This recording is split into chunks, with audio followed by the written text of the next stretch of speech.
Bonjour tout le monde, bienvenue à cette séance extraordinaire pour l'adoption du budget 2022. C'est une séance qui a lieu en Zoom. Sur ceci, je laisse la parole à Anne qui va nous faire la lecture de l'ouverture de la séance.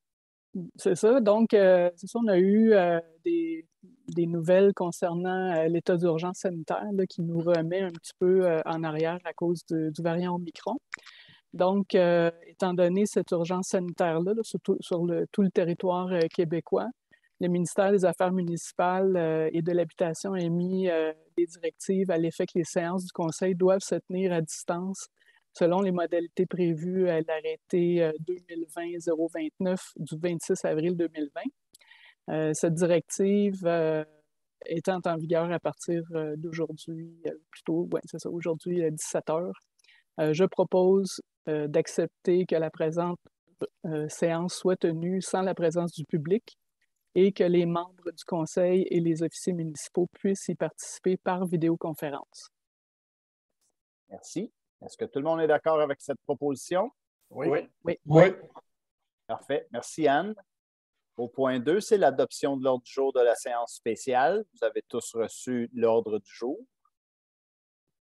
Donc, est-ce que quelqu'un propose l'adoption de l'ordre du jour? Je propose, M. le maire. Parfait. Au point 3, c'est l'adoption du budget 2022. Avant la lecture de la résolution, je vais vous faire une petite lecture de présentation du budget. Bonsoir tout le monde. Je vous présente ce soir mon premier budget en tant que maire. Pardon. Avant de débuter la présentation, je tiens à vous dire qu'au cours des dernières semaines, élus, directeurs et directrices de services ont travaillé conjointement de façon rigoureuse à la réalisation des prévisions budgétaires 2022. Chaque année, la préparation budgétaire amène son lot de défis, que ce soit au niveau de l'augmentation des coûts pour le maintien des services ou pour l'ajout de nouveaux services essentiels à la qualité de vie des citoyens et des citoyennes de notre municipalité. Maintenant, voyons ensemble les éléments les plus importants qui ont influencé le budget 2022. Comme la municipalité a l'obligation d'adopter un budget équilibré, les revenus et les dépenses ont augmenté chacun de 502 697 $, ce qui représente une augmentation de 6 %. Le budget 2022 totalise 8 867 139 $, alors que celui de 2021 totalisait 8 364 442 $. Cette augmentation est principalement occasionnée par les activités suivantes. Au niveau du maintien des services, le contrat de déneigement a augmenté de 303 981 $. Les assurances générales ont augmenté de 18 010 $.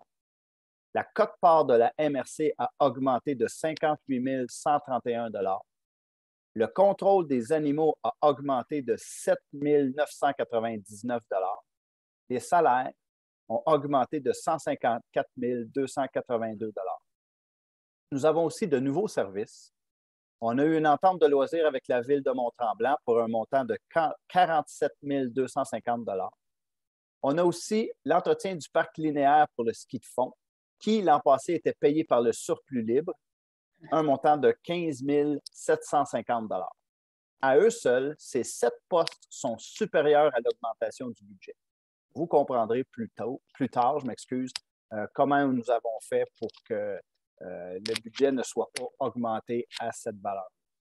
Voici donc le sommaire comparatif 2021-2022 par service, regroupé en 8 grandes catégories. Monsieur Gilles va nous faire une petite introduction afin de justifier certaines variations dans le tableau. Évidemment, là, on les a regroupés. Il va y avoir des tableaux plus détaillés qui vont être publiés sur le site Internet, mais pour ceux qui vont voir la présentation, évidemment, des fois, ça semble bizarre de voir les variations de 2021 et 2022.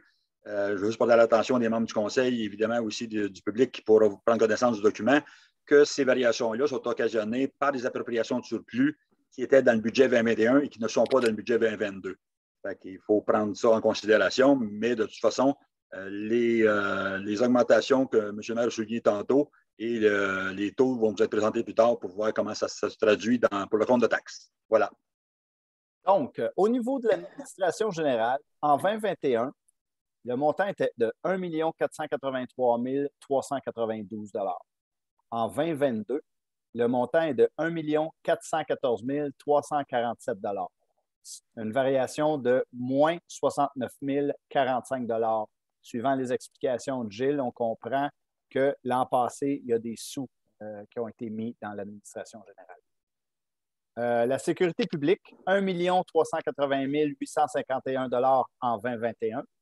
En 2022, 1 536 831 $, une variation de 155 980 $. Le réseau routier, transport, 2 11 929 en 2021. En 2022, 2 199 069 $, une variation de 187 140. L'hygiène du milieu, en 2021, 1 251 820. En 2022, 1 352 204 pour une variation de 100 384 $. L'aménagement, l'urbanisme, le développement, la santé, bien-être, en 2021, 412 248 $. En 2022, 413 233 $, une variation de 985 $. Sport, loisirs et culture, en 2021, 963 471. En 2022, 1 105 824 pour une variation de 142 353. Les frais de financement en 2021, 253 263. En 2022, 280 199. Une variation de 26 936 $. Le remboursement en capital, en 2021, 699 900 $. En 2022, 818 600 $, une variation de 118 700. Pour financer ces augmentations de dépenses, certaines hausses de taux et de tarifs sont nécessaires au maintien des services. Donc, les taxes à l'évaluation. Pour le résidentiel, en 2021, le taux était de 56 sous,61 du 100 $ d'évaluation. En 2022, il est passé à 58 sous,19 du 100 $, donc une variation de 1,58 sous. Les résidences de tourisme, en 2021, 75,81 sous du 100 $. En 2022, 77,60 sous du 100 $, une variation de 1,79 sous. Le commercial, en 2021, était de 95 sous du 100 $. En 2022, il est de 97 sous du 100 $, donc une variation de 2 sous du 100 $. La taxe de service de la dette, en 2021, il était de 9,35 sous du 100 $. En 2022, il est de 11,06 sous du 100 $, une variation de 1,71 sous. La réserve voirie, en 2021, elle était de 3 sous du 100 $. Elle reste la même pour 2022, de 3 sous. La Sûreté du Québec, elle était à 1,24 sous du 100 $ en 2021. Elle reste la même en 2022 à 1,24 sous. Les taxes à l'unité, donc à la porte. La Sûreté du Québec, en 2021, était de 204 $ la porte. Il est maintenant à 212 $ la porte, une variation de 8 $.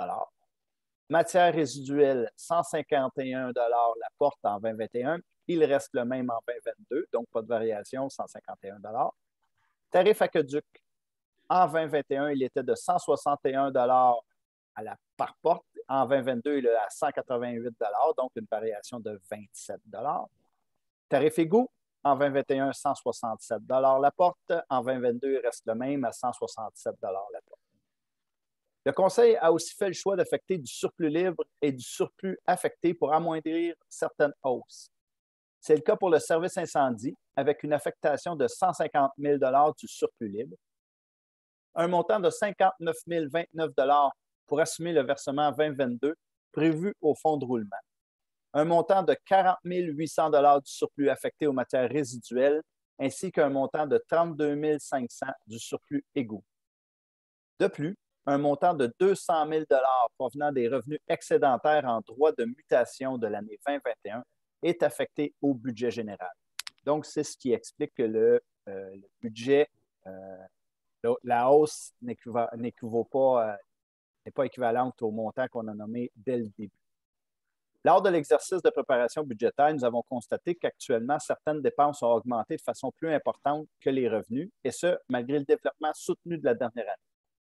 Malgré ce fait, nous sommes confiants que pour les prochaines années, les projets annoncés et les projets en cours promettent des jours meilleurs en termes de revenus. Je vais vous donner 2 exemples de variation d'un compte de taxes pour que ce soit un petit peu plus concret. Pour une maison évaluée à 200 000, dans un périmètre urbain avec tous les services, la hausse du compte de taxes serait de 86,80 $, donc une augmentation de 3,85 %. On ne parle plus du pourcentage du début. Et pour une maison évaluée à 200 000 sans service d'égout ou d'aqueduc, la hausse serait de 73,80 $, une augmentation de 4,2 %. Si vous voulez avoir des renseignements exacts, il est toujours possible pour vous là, je vous en parlerai tantôt à la période de questions. Je vais vous donner l'adresse courriel pour poser vos questions. En ce qui concerne les projets d'immobilisation de la municipalité, nous adoptons également ce soir le programme triennal d'immobilisation, le PTI, pour les années 2022, 2023 et 2024. Il faut comprendre que ce programme triennal d'immobilisation, ce sont des intentions. Nous avons l'intention et les projets ne sont pas toujours tous réalisés. Mais vous pourrez voir dans ce programme d'immobilisation-là un montant de 3 millions de dollars qui est là pour la réfection du chemin des lacs. Les travaux sont subventionnés à raison de 80 % des coûts. Puis il y a aussi un montant de plus de 10 millions de dollars pour le projet d'ateliers municipaux. Nous remettons le projet sur la table dès le début de l'année 2022. Il y a un montant aussi de 562 818 $ qui apparaît au PTI pour les véhicules du service incendie suite à la dissolution de la RINOL. En terminant, je veux remercier l'ensemble des élus et les membres du personnel pour leur implication dans le processus intense et rigoureux qu'est la préparation du budget. Il y a un merci particulier aussi à Mme Fanny Chartrand, notre directrice de la trésorerie, qui a la responsabilité de recueillir, de compiler, d'analyser et d'assurer l'exactitude des données financières nécessaires à l'élaboration du budget. Merci, Fanny. Pour terminer, je profite de l'occasion pour vous souhaiter à tous et à chacun un joyeux temps des fêtes en toute simplicité. Même si la vie nous joue des tours depuis près de 2 ans, profitez de ce temps de réjouissance pour vous ressourcer et amorcer la nouvelle année avec optimisme. Donc, je cède la parole à André pour l'adoption, pour la résolution du budget.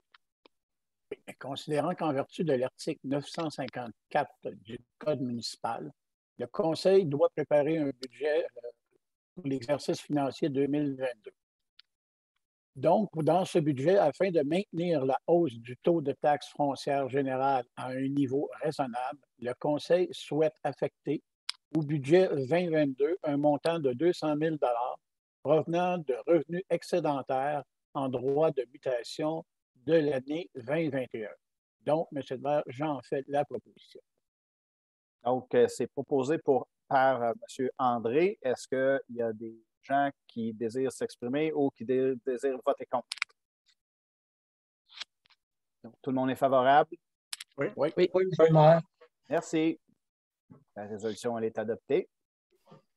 Au point 4, c'est l'adoption du programme triennal d'immobilisation 2022, 2023, 2024, comme j'ai fait un peu le préambule tantôt. André.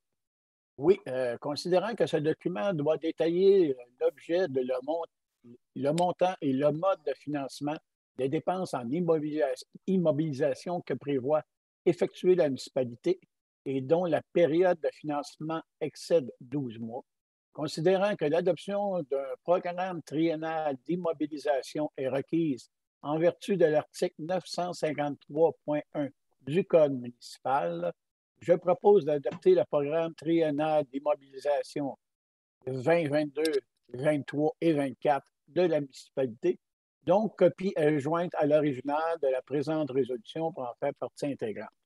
Le dit programme totalise 19 361 808 $ répartis comme suit.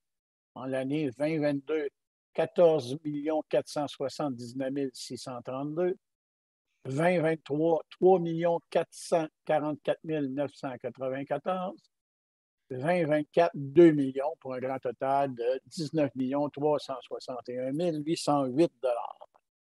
C'est proposé par André. Est-ce que des gens qui s'opposent? Merci. Donc, la résolution, elle est acceptée. Au point 5, c'est la période de questions. La municipalité n'a reçu aucune question portant sur l'adoption du budget et du programme triennal d'immobilisation préalablement à la séance. Toutefois, il est possible pour vous, si vous avez des questions, comme je l'ai mentionné tantôt, si vous voulez avoir plus de détails, vous pouvez communiquer directement avec Mme Danielle Gauthier par courriel au dire.greff@sflc.ca. Elle se fera un plaisir de répondre à vos questions.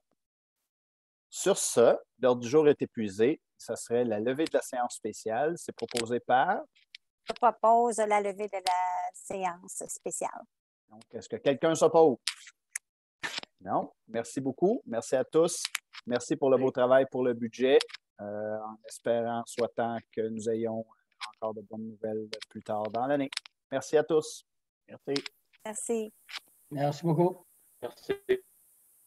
Merci tout le monde.